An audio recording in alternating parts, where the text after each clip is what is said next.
Today, we're breaking down a 316 crore portfolio that comes to us from a successful businesswoman based out of Bombay. 316 crore. And what's even more impressive is that the invested amount is about 102 crores. You know, we've seen a lot of portfolios of rich people. Yeah. This is a portfolio of a wealthy person. Yeah. Right? Yeah.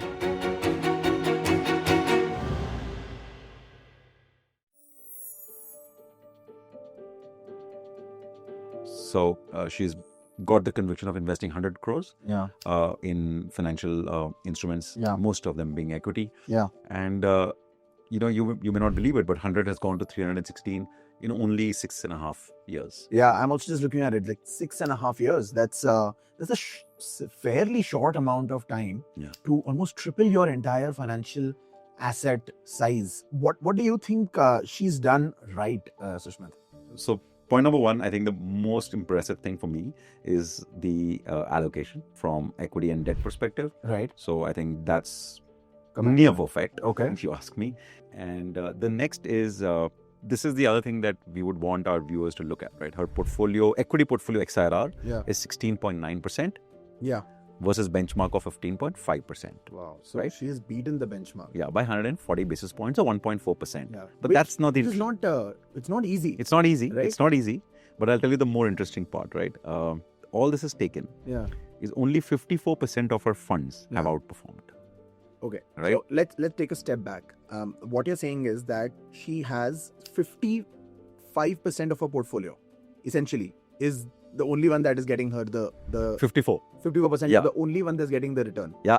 Right. Yeah. 46% of her portfolio is actually underperforming. Yeah. Yet she is still beating the benchmark. Yeah, by 1.5%. By 1.5%. And this, I think, is probably one of the most important takeaways about equity markets. I'm sure everybody has seen the Insta reel of Roger Federer, which became very popular, where he said, I have won 51% of my points, but 80% of my matches. Yeah.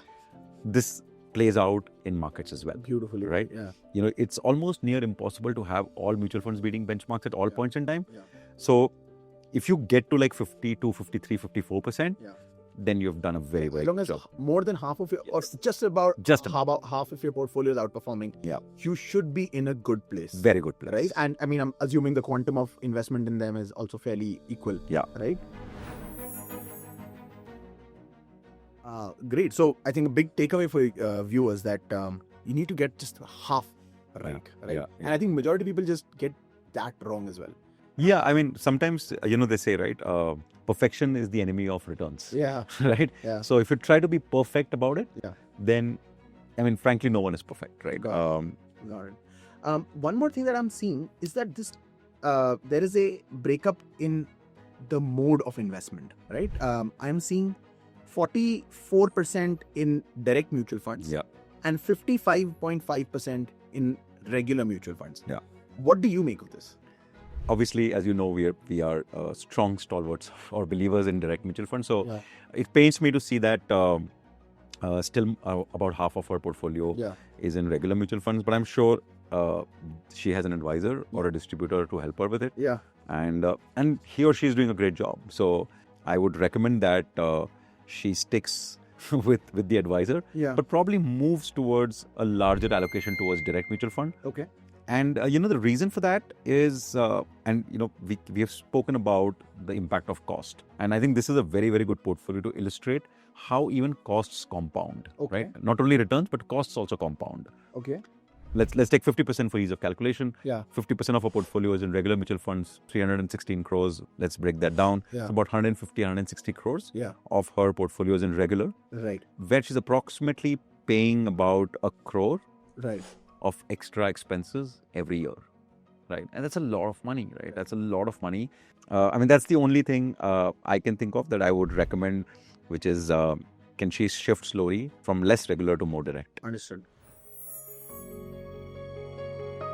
So what do you think somebody who does not have this much amount of money, what's one thing that they can take away from looking at portfolios like this large portfolios? Two positives that we should learn from her, for sure. One, if you have long-term money, put as much of it possible in equities, right? So she has 85% in equities, 15% in debt.